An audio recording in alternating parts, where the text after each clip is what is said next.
You are watching the World 24/7 on the NDTV network. I'm Parmeshwar Bawa. Let's begin with the top stories you need to know. Amid a diplomatic standoff, Maldives Foreign Minister Moosa Zameer arrives in New Delhi on an official visit to India to discuss bilateral ties between the two countries. The US President Joe Biden says the US will not supply Israel with American weapons if Prime Minister Benjamin Netanyahu orders an offensive on the city of Rafah in the southern Gaza Strip. This marks a potentially major turning point in the US collaboration with Israel in its war against Hamas. The British government has expelled the Russian defense attaché because he was an undeclared spy as part of a series of measures against Moscow's intelligence gathering operations in the United Kingdom.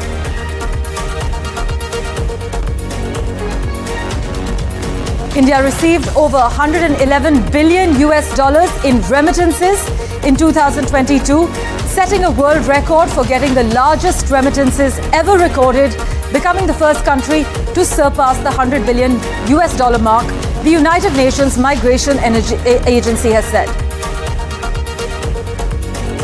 The world just experienced its hottest April on record, extending an 11-month streak in which every month set a temperature record, the European Union's Climate Change Monitoring Service has confirmed. The United States has revoked licenses allowing Huawei Technologies to buy semiconductors from Qualcomm and Intel, further tightening export restrictions against the Chinese telecom equipment maker.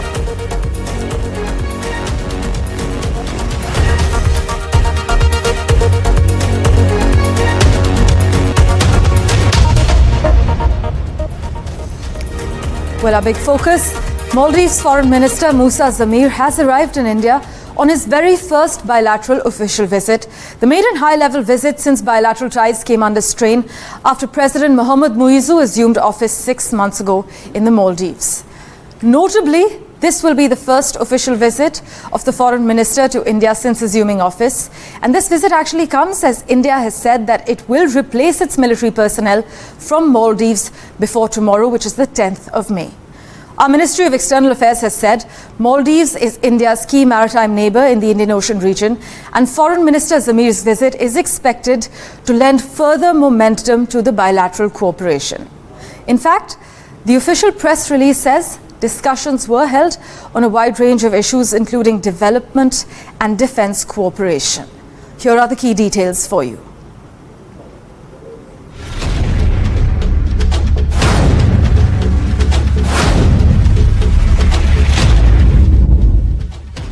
Centuries of bonhomie aside, India is now in the mode to play hardball with its maritime neighbor Maldives. Wooed by China, India has faced immense backlash over its roughly 80 troops stationed in the island nation with a population of just over 5 lakh. India is also staring down at the May 10th deadline to remove all troops from Maldives. But being in India's bad books has its downsides. For one, unlike China, India offers debt relief and aid to many of its smaller partners. In 2024-25, India has set aside rupees 4,883 crores as aid to foreign nations. However, Maldives saw 22% decline in its aid from New Delhi, down from rupees 770 crore in 2023 to rupees 600 crore this year. Furthermore, Maldives owes India roughly rupees 3,000 crore. Interestingly, after almost 6 months of pushing anti-India rhetoric across Maldives, in March this year, Maldivian President Mohamed Muizzu said India will continue to remain the island nation's closest ally and urged New Delhi to provide debt relief. Next, Maldives is a popular holiday destination with a tourism-driven economy, and being on India's wrong side definitely hurts tourism. Maldives saw a 42% decline in tourists in the past 6 months, with the travel industry feeling the pinch after facing backlash from India over derogatory comments made against Prime Minister Narendra Modi. While anti-India rhetoric can help win elections, it can do little else. Clearly, the Muizzu administration cannot afford to be in New Delhi's bad books. Now, Maldivian Foreign Minister Moosa Zameer is in Delhi, ready to court India, meeting Indian Foreign Minister S. Jaishankar today. Can the Moosa government mend the fence with New Delhi? This is the first high-level visit from Mali to India since the Moosa government came to power and since Maldives' tilt towards China. While most Maldivian presidents made their first foreign visit to India, this has not been the case for Moosa, who first visited Turkey followed by China. All eyes will be on this meeting between Zameer and Jaishankar to see if Maldives can indeed win back India's favour. My colleague Mohammed Ghazali is tracking Mr. Zameer's visit. He joins us live at the moment. Ghazali, take us through the Maldives Foreign Minister's plan of action while he's on this official visit in India. See, it's a bilateral sort of meeting between Maldivian Foreign Minister, India's Foreign Minister, Mr. Jaishankar. And why this visit is important, because we have seen that how People's National Conference, his party, PNC, Mr. Moisu's party, won the parliamentary polls there. And before the parliamentary polls, this entire rhetoric of India out was his major poll tank. But now, after winning the parliamentary polls, he had sent his foreign minister to India, and perhaps both the nations need each other. India certainly need Maldives as a partner in the Indian Ocean region there, while Maldives also need India for humanitarian assistance as well as for bilateral relations, because both India and China were trying to expand its fleet and to expand their influence in Maldives. The Maldivian president, Mr. Moisu, went to China and also ended up giving many infrastructure projects to China. And also May 10 was the deadline before which he had asked the Indian troops, around 88 Indian personnel are stationed there in Maldives, and they were asked to leave Maldives by May 10. That's the deadline, which is tomorrow. So perhaps today in the meeting it will be decided whether that the Maldivian government goes ahead with that plan of asking Indian troops to leave, or perhaps this will be a breakthrough meeting where, after winning parliamentary polls, Mr. Moisu still thinks that India is a reliable partner in the region and halts this decision or overturns this decision of asking the Indian troops to leave there. Besides that, both countries need each other. We have seen reports of how the tourism industry in Maldives had taken a hit after the parliamentarians issued derogatory comments against India or Indian tourists, and now perhaps this entire visit hints that Maldives is not in a mood to spoil its relations with its neighbor. As always, Ghazali, thank you so much for joining us with that live update. We will, of course, revert to you for regular updates. To the United States now, where the President, Joe Biden, has warned Israel that the US will stop supplying some weapons if it launches a major ground operation in the Gaza city of Rafah. In fact, during an interview with CNN, Joe Biden said, and I quote, "If they go into Rafah, I'm not supplying the weapons that have been used historically to deal with Rafah." Joe Biden, though, added that he would continue to make sure Israel is secure. The Pentagon has confirmed the weapon pause in a move that analysts widely see as a pressure tactic. The US has warned Israel against a full-scale invasion of the town of Rafah, where more than 1 million Palestinians are sheltering as we speak. The decision has been characterized as a hinge point in the US-Israel relationship and possibly just the first manifestation, depending on how Israel now acts in Rafah. But despite firm and vocal US opposition, Israel appears set to mount a large-scale invasion of Rafah. Listen to what the US State Department spokesperson had to say. You look at the fact that there are so many people crowded into such a small area, when you look at the way Israel has conducted its operations in the past and what the impact on the civilian population has been. And we also have concerns about the impact of any potential operation on the delivery of humanitarian assistance. So we have paused one shipment of near-term assistance, and we are reviewing others. Ghazali joins us for an update at the moment as well. Ghazali, the White House's decision to delay this bomb shipment to Israel and also review other weapon deals, it actually marks Washington's most public reproach of Israel's actions in Gaza so far? Yeah, certainly a big statement coming out from the State Department, and even Joe Biden confirming in one of the interviews that he has halted the shipment of arms to Israel. And why this is relevant, because we have seen this is for the first time that Mr. Biden has come out strongly opposing a full ground invasion of Rafah. Now, the definition of ground invasion may change depending on the country which is supporting Israel. But here, why it is relevant, the most major reason is that throughout the last 6 to 7 months, Mr. Joe Biden has, in private and in public, had tried asking Israel to control its invasion into the Gaza Strip, but that has largely been overlooked. And perhaps this is the first time he has come out sort of rebuking Israel for what it's doing in the last 6 months, in the last 7 months after the war broke out. The second major reason is that US has been trying vehemently to ensure that there is a ceasefire deal which is agreed upon by Hamas and Israel, while Israel has sort of not agreed upon the ceasefire deal which was being negotiated by Egypt, Qatar and US authorities. So this is also one of the pressure tactics by Mr. Biden to ensure that Israel at some point of time agrees for a ceasefire. The third important reason is the presidential elections. Mr. Biden has been rebuked. He is facing a lot of backlash there in the United States. The college protest and also the old-time watchers of US-Israel relations see that perhaps this is the first time that Mr. Biden has come out openly, or any US president has come out openly since 1948, even asking for a kind of arms embargo. It's not an embargo, but certainly halting arms ammunition to Israel when the war is on is a big statement. As always, Ghazali, thank you so much for joining us with that detailed update.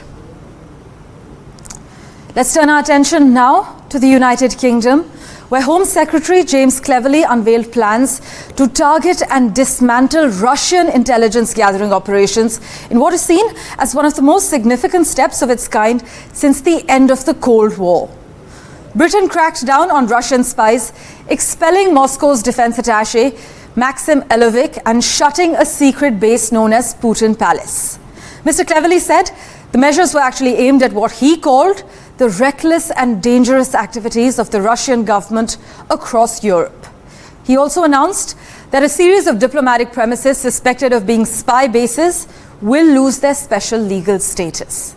But Elovic, who has been in Britain for around a decade now, has actually met Britain's Chief of Defence Staff for talks back in September 2022 to strengthen military-to-military channels of communication with Moscow. The measures are calculated to severely dent the Kremlin's ability to carry out intelligence operations as far as the United Kingdom is concerned.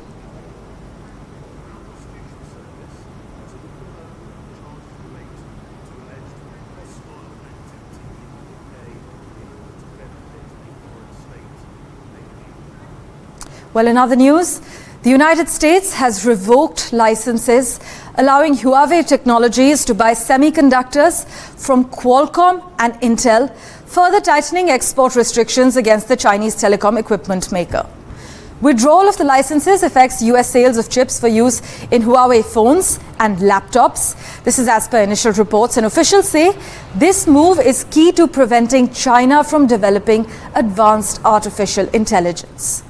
Now, if you go back to 2019, Huawei was actually placed on a US trade restriction list amid fears it could spy on Americans, part of a broader effort to handicap China's ability to bolster its military. Being added to the list meant the company's suppliers actually had to seek a special, difficult-to-obtain license before shipping.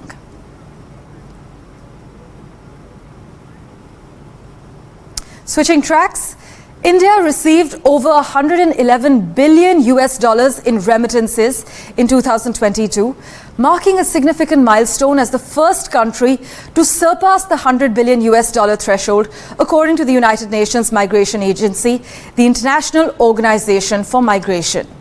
You know, their World Migration Report 2024, that report reveals that India was the top recipient of remittances in 2022, with Mexico, China, the Philippines and France rounding out the top 5.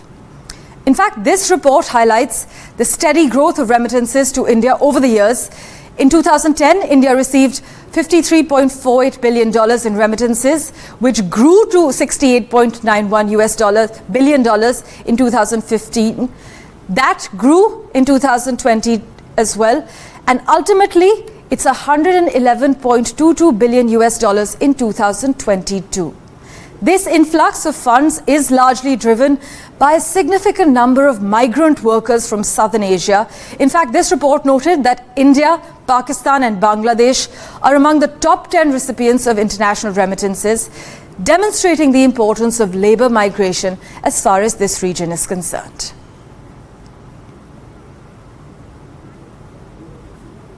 The other top story we're tracking, the world just experienced its hottest April on record, extending an 11-month streak in which every month set a temperature record.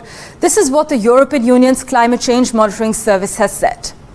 This latest report further highlights that each month since June 2023 has ranked as the planet's hottest on record compared with the corresponding month in previous years. To discuss the key findings and to understand the consequences, we have with us climate change expert Nagaraj Adve, who's also the author of Global Warming in India, Science, Impacts and Politics. Thank you so much, Mr. Adve, for joining us on the World 24/7.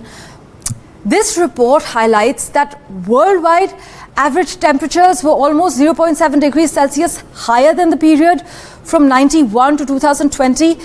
And Eastern Europe, Eastern Asia and Africa have been hit the hardest, sir?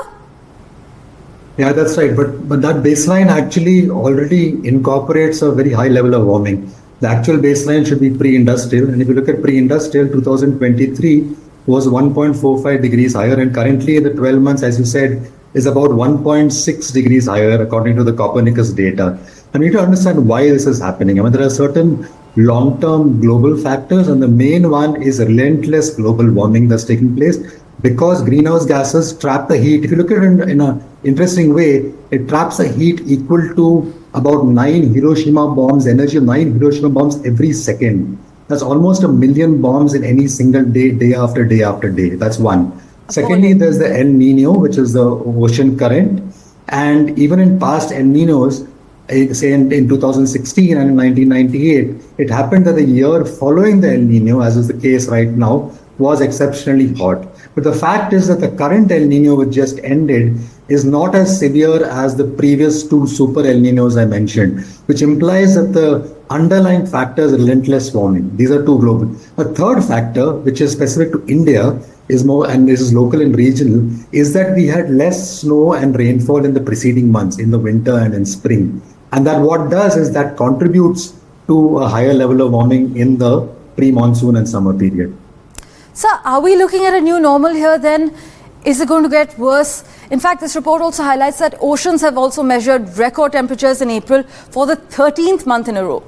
That's right. That's right. And that's because over 90% of the massive heat I mentioned earlier, trapped by greenhouse gases, goes into the oceans, right? And actually, a very large area of the world's oceans are experiencing marine heat waves. And in fact, there's a very interesting study by Professor Roxy of IITM Pune, which says that going forward, if we don't cut our greenhouse gases, the oceans, and particularly the Indian Ocean, is going to be in a permanent state of marine heat waves of about 220 days a year. Now, what that does is that it also impacts marine species. I mean, in that sense, the impacts of excess heat are not just on human beings, but also on other species as well. And that has resulted in a lot of marine species having to move their geographical location. Yes. For example, two key species like sardines and mackerel, which used to be found off the Kerala coast, have now moved northward, and they are actually now near the Gujarat coast over the last 30 years.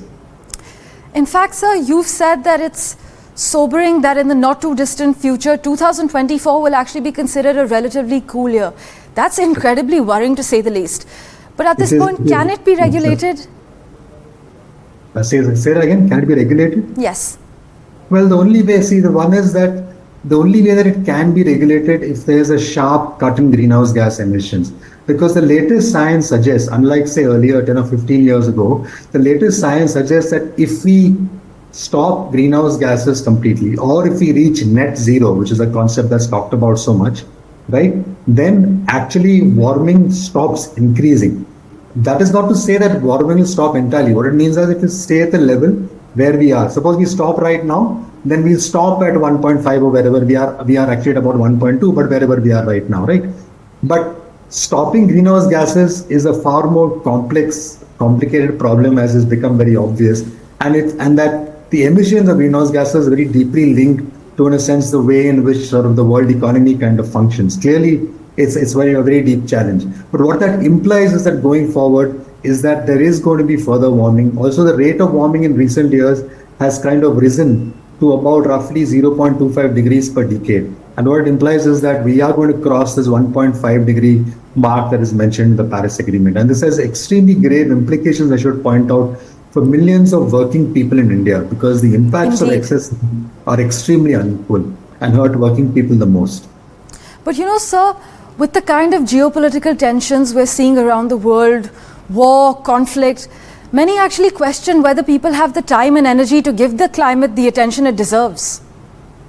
Well, I think they have no choice, because slowly what's going to happen as warming continues and extreme events become more and more frequent and intense, which actually has already happened in the last few years, it is inevitable that global warming is going to become right in the front of your radar. I think this is reflected in the current elections. Even though it's part of manifestos and so on of political parties, it actually is not a serious election issue. It's going to become one, there's no doubt. So yes, it's true there are other geopolitical tensions, but it's also already the fact that in many ways, questions of climate change and energy are intersecting with geopolitical tensions to be on the forefront of the discussions at many international, very serious international fora. There's no doubt, but it's going to deepen going ahead, as warming kind of continues. And I think what's needed, what's missing is the urgency. We really need to address this issue with graver urgency if we're going to sort of slow down the rate of warming. Well, thank you so much, sir, for joining us on the World 24/7 and helping us understand the consequences we face. Thank you, Pat. As always, we'll keep tracking the latest updates for you. For now, we're slipping into a very short break.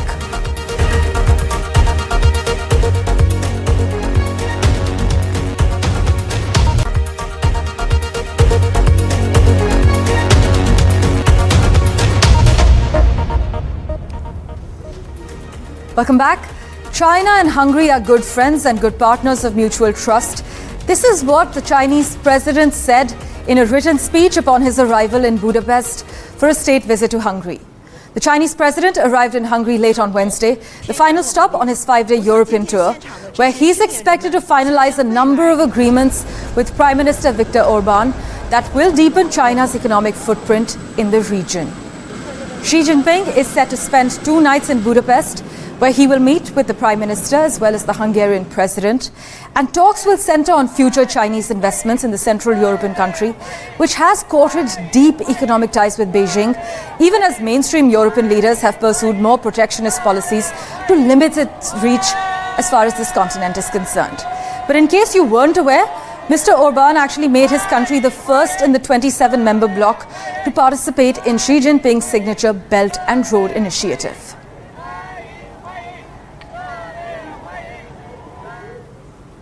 And finally, Malmo is rarely the center of attention, but this week, the spotlight is on as the Eurovision Song Contest dominates Sweden's third largest city. More than 150 million people tune into this annual competition that organizers say is apolitical. But this year's event is likely to be far from it, however. Israel is set to participate amid protests and calls for a boycott given its war on Gaza that has to date killed more than 34,000 Palestinians. In the run-up to Eurovision, more than 1,000 Swedish artists demanded a ban on Israel, but their calls were rejected. Israel is participating with Hurricane. The song had previously been titled October Rain, an apparent reference to Hamas's October 7th attacks, which organizers deemed too political.